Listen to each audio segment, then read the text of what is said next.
Fil-bidu ta' din is-sena skolastika ġdida se jkun hemm kważi 33,500 student u studenta mifruxin madwar 103 skejjel u istituzzjonijiet edukattivi tal-Istat.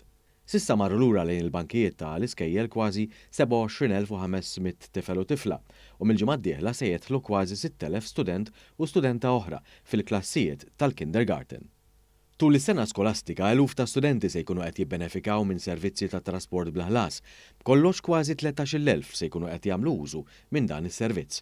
Il-ħamis filgħodu l-Ministru għall-Edukazzjoni Clifton Grima għamel żjarat fl-iskejjel tal-Primarja ta' San Ġwan fil-Kulleġġ ta' Santa Clara u tas-Sekondarja ta' Żokrija fil-Mosta.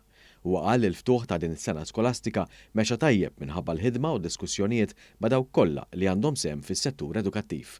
Il-Ministru Grima tkellem ukoll mal-istudenti tal-Iskola Primarja ta' San Ġwan u qal li din kienet l-istess skola fi kien imuru meta kien żgħir u awgura lill-istudenti u l-għalliema sena skolastika mill-aqwa. Mawa News tkellem ukoll dwar is-servizz li qed joffri l-Gvern lill-istudenti biex itejjeb l-esperjenza edukattiva tagħhom, fosthom dak tal-Breakfast Club.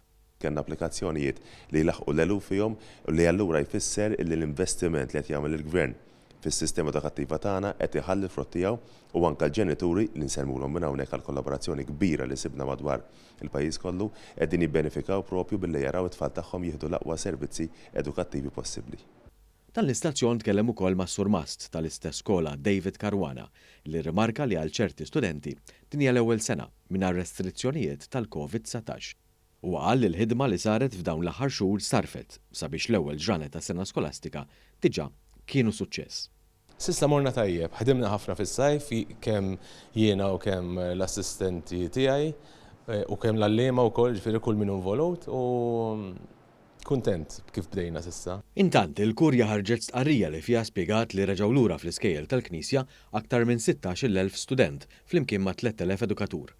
Minnhom kważi 2,000 huma studenti li qed jingħaqdu fl-iskola tal-Knisja wara li għaddew mill-proċess ta' dħul permezz tal-kriterji u l-polots. L-Arċisqof Charles Cicluna ħeġġeġ għat-talb sabiex jinbenna r-rispett lejn xulxin fl-ambjent edukattiv sabiex l-istudenti jikbru u jsiru ċittadini tajbin u ta' eżempju lil kulħadd.